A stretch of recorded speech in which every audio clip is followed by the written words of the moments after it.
My license is in my bag. Okay. Can I grab it? Yeah.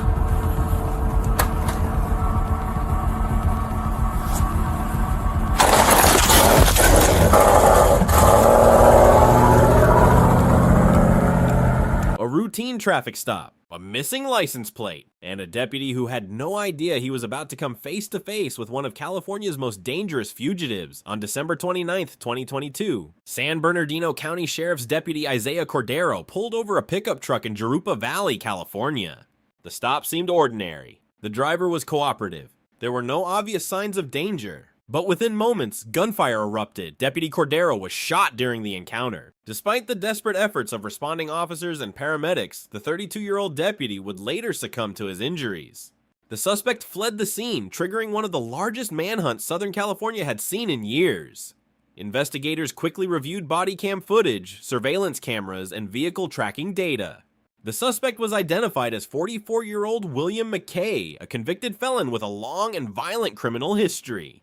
Authorities also discovered that McKay had ties to an outlaw biker gang and was wanted on an active warrant after failing to appear for sentencing in another criminal case. A statewide alert was issued. Every available law enforcement agency began searching for McKay. Then, less than 2 hours after the murder, an off-duty officer spotted the suspect's truck traveling on Interstate 15. What followed was a dramatic pursuit stretching across Southern California highways. Officers deployed spike strips in an attempt to stop the truck. McKay drove directly over them, shredding multiple tires. Yet he refused to surrender. Even with damaged wheels and flattened tires, he continued weaving through traffic while dozens of patrol units, K-9 teams, and armored vehicles closed in.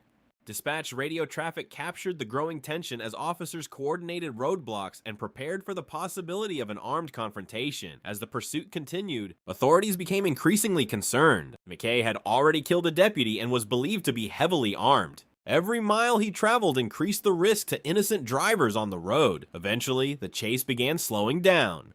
The truck was severely damaged and struggling to maintain speed.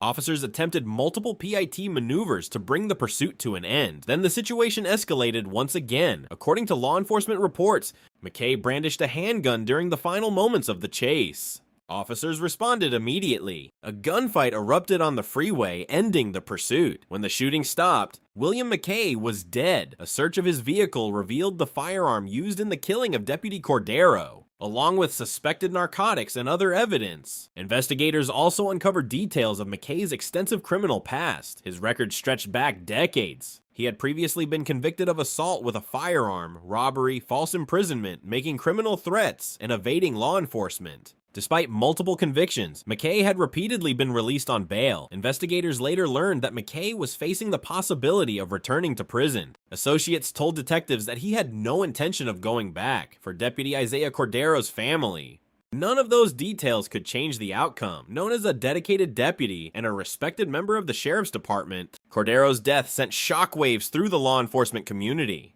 Thousands attended memorial services held in his honor, remembering a man who had devoted his life to protecting others. What began as a simple traffic stop lasted less than a minute. By the end of the day, a deputy was dead, a massive manhunt had unfolded across Southern California, and a violent fugitive's final attempt to escape had come to an end. Deputy Isaiah Cordero was 32 years old. Rest in peace.